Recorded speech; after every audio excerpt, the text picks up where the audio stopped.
Let's check everything that comes with the Samsung Galaxy S25 FE. So first of all, as you can see, I have a brand new box right here, so we're gonna try to open it. Then we'll be able to see all of the accessories. So I'm removing the plumps.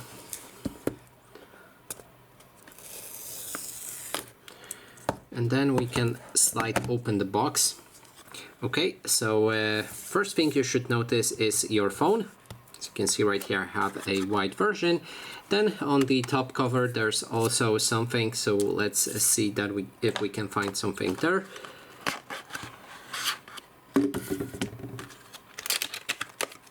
And here we have the instructions and the cable, which is 2 times USB-C. Okay. Let's grab the phone, and underneath there's nothing. So you basically get a instructions, USB-C cable, and your phone. There's no charger, case, or anything like it. And that is basically everything. Thanks so much for watching.